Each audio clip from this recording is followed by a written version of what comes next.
नमस्कार and good morning. मैं श्रीकांत चौहान आप सभी का ट्रेड टॉक के पॉडकास्ट में स्वागत करता हूं।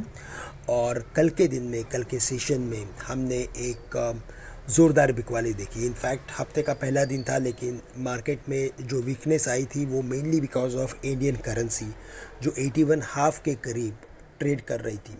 और ये एक काफ़ी लोवेस्ट लेवल्स है इंडियन करेंसी के लिए in a very short span of time. Dollar index को देखें तो वो 113.50 114 के करीब आ चुका है और इसी वजह से अपनी करेंसी में प्रेशर बढ़ते जा रहा है।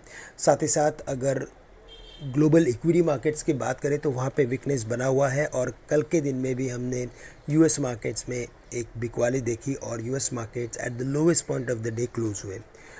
लेकिन अगर आज मॉर्निंग के क्यूज़ देखें तो stock futures, US stock futures जो है वो पॉजिटिव में ट्रेड कर रहा है। लगभग 200 पॉइंट्स वो ऊपर ट्रेड कर रहे हैं, जिसकी वजह से सिंगापुर निफ्टी भी 60-65 पॉइंट्स ऊपर ट्रेड कर रही है। साथ ही साथ अगर अदर मैक्रो फैक्टर्स की अगर बात करें तो वहाँ पे कोई बड़ा चेंज नहीं हुआ है और इसी वजह से हमें लगता है कि शायद आज का दिन थोड़ा सा मार्केट के लिए स्टेबिलिटी ला सकता है। साथ ही साथ अगर इम्पॉर्टेंट लेवल्स जैसे कि 16,980 जहाँ पे 200 days simple moving average Nifty के लिए अवेलेबल है, अगर इन लेवल्स के नीचे अगर मार्केट सस्टेन करता है तो फिर हम एक बार 16,850 के लेवल्स देख सकते हैं। In the worst case scenario 16,600 के भी लेवल्स हम निफ्टी में देख सकते हैं, क्योंकि कल के दिन में मार्केट में जो रिबाउंड एक्सपेक्टेड था वो मिसिंग था। तो अगर इसी पर्टिकुलर ट्रेंड में अगर मार्केट रहा, अगर एफआई की बिकवाली जो कल के दिन में 5,000 करोड़ की थी, अगर ये कंटिन्यू रही तो हमें लगता है कि मार्केट और भी वीक हो सकता है। बट साथ ही साथ मार्केट का जो शॉर्ट टर्म स्ट्रक्चर है वो काफ़ी ओवरसोल्ड है। पुट कॉल रेशो 0.55 के करीब आ चुका है इस सीरीज़ के लिए और इंडिया विक्स जो है वो लगभग 22 के करीब आ चुका है। तो ये इंडिकेट करता है कि ये मार्केट डीपली ओवरसोल्ड है और एक रिबाउंड भी मार्केट में बन सकता है।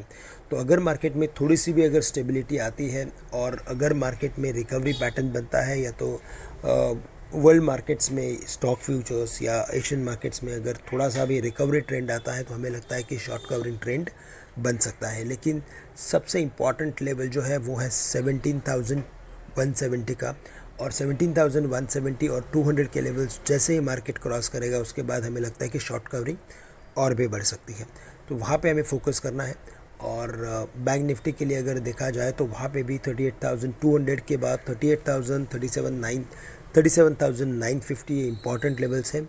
इन लेवल्स के करीब बैंक निफ्टी के लिए सपोर्ट है और वहाँ से हमें लगता है कि बैंक निफ्टी में भी एक रिकवरी का ट्रेंड बिल्कुल बन सकता है। 39,000, 39,200 ये बैंक निफ्टी के लिए रेजिस्टेंस के लेवल्स रहेंगे। और अगर आज के दिन में अगर हमें किसी एक सेक्टर पे फोकस करना है तो हमें लगता है कि कैपिटल गुड्स और इंफ्रा पे फोकस करें। साथ ही साथ हमें लगता है कि अगर आईटी कंपनीज़ में मीडियम टू लॉन्ग टर्म का अगर व्यू है तो बिल्कुल ख़रीदें।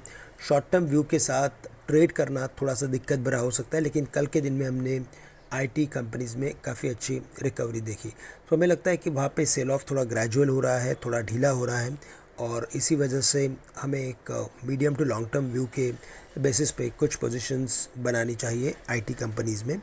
कैपिटल गुड्स के और इंफ्रा कंपनीज़ के ऊपर खासा फोकस रखना ज़रूरी है। और अदर देन दैट हमें लगता है कि शायद सिलेक्ट फाइनेंशियल्स में एक शॉर्ट कवरिंग भी हमें देखने मिल सकती है। तो दोस्तों, इसी के साथ मैं आप सभी से आज के लिए विदा लेता हूँ और आप सभी के लिए आज का दिन मंगलमय रहे। धन्यवाद।